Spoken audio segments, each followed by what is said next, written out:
It's always great when you start the morning with dessert. Hello again and welcome to our live show. I'm Greg McQuaid. We kick things off in the kitchen to make some cake, and we eat it too. Hummingbird cake is a traditional Southern favorite, though it's full of tropical ingredients. Our great friend of the show, Shane Rogers, aka Chef Shanye, is back to whip up her version of hummingbird cake. I have to admit, I mean, being a Yankee from New England, I'm a Yankee too. Yeah, I never heard about hummingbird cake. Well, I was talking to Big Harmony earlier, and he hasn't heard of it either. So we discussed it. So I think it must be like real deep South, right? Real Southern, right? Like Alabama South. Right. I think so.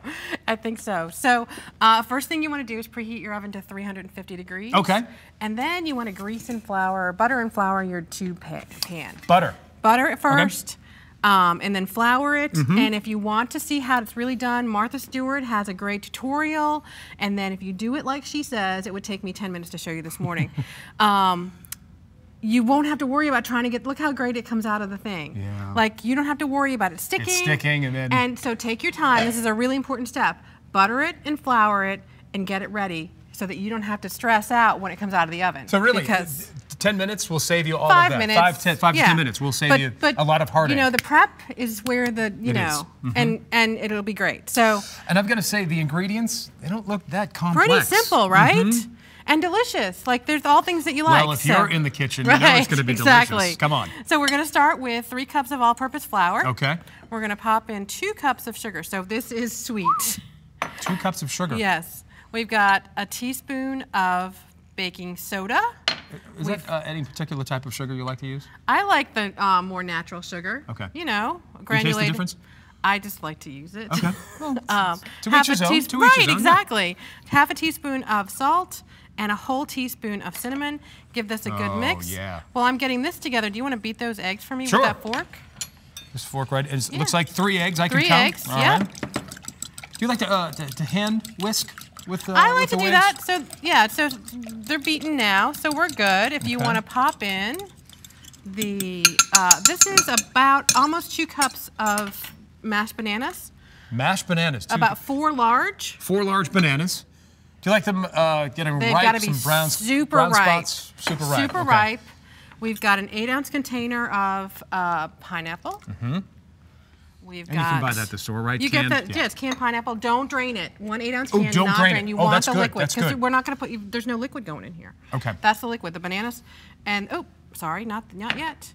And a teaspoon and a half of vanilla. Jumping the gun. All right. I am. I totally am. Mix this? Go ahead and mix this up.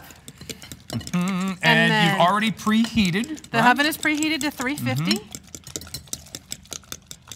Okay. And so now we're gonna stir this in. So you're pouring the flour and sugar concoction into that. The flour and sugar and salt all goes in here. Oop, hold on. Let's see. Sorry, Patrick. We're making a mess. And what would you like to serve this? Is this like a? I'm gonna make this for Easter. For Easter. Okay. Yep. So give this a good mix.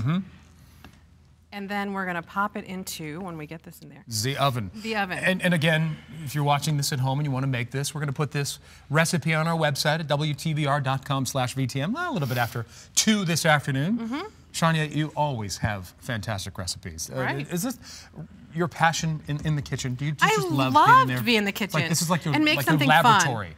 Okay, so you're going to treat this like a quick bread. Whoa, look at how thick that's getting. It's really thick, yeah. But we're not going to overmix it. We're just going to mix it until all the flour is pretty much moistened. I think I got a little bit more down in there to get in there. You just said you're going to treat it like a quick bread, but you're mixing it slowly. Don't overmix it. Yeah. You want to just get the flour moistened, and even if it's not completely moistened, that's going to be okay. See how it's like 90% in, maybe 95. And why is that? Because you don't want to make it tough.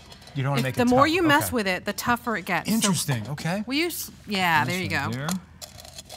Turn it. That is a buttered pan. It is totally buttered. Oh yeah. So we're gonna. Oh, we didn't put the butter in it, Greg. Didn't put the butter in what? In the batter. The butter's in the microwave. Oh, okay. All right. Need to get that. Get it. Oh, let's do this. We'll fix it at home. How do we open this thing here? I've only been working with it for like 4 years. Anyway. All right, here we go. Oh, this is done. Yes, so if you were at home and you were actually cooking it, the butter would be in here. I will fix this. I will fix this later. You sure? And then we'll put the pecans on the top. So we're watching our weight, Shane. We're watching our weight. We're totally being. Oh, I forgot the butter. Anyway, you Sprinkle the pecans on You top. sure you've made this before? I have. I totally have. I made like 3 batches of it this weekend to test the recipe. All right. So if you had done this correctly, you would bake it for about 50 minutes. 50. 50. Check it there. Might go for as long as an hour. Stick a skewer in there. Okay. And then if it comes out mostly clean, there will be a few. You want it a little moist. Right. So you don't want to overcook it. You don't want to overcook it. You don't want to dry it out. So anyway, so when it comes out and you've buttered your pan and made it so beautiful, you have this, and the recipe for the frosting is going to be on the website. All right. It's cream cheese and some confectioner sugar, That's a little bit of vanilla, and a tablespoon of milk.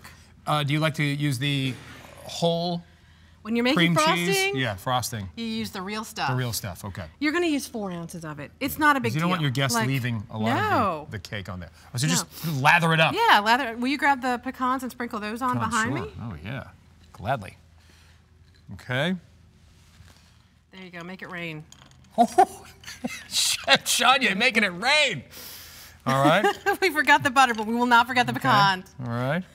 Oh, it's all on the wrist. Right? When do you know that it's done? I mean, it's just kind of like either you run out of pecans or you've covered the entire cake. Okay. So. Do you like salted pecans? Is this? These are just natural toasted ones. Okay. But yeah, salted would be fine. That bad boy. There you go. Are we going to cut into this? Do it. Actually, let's cut this one. This will be. That one's been sitting. That one has butter. This one has butter. Well, those both have butter because I pre-made those. All right. Very Shane, important. Thank you so much. We appreciate that. We're going to put this dessert recipe on our show website by 2 o'clock today on WTVR.com/VTM. All right, Shane, thank you so much. You're welcome. Bon appetit.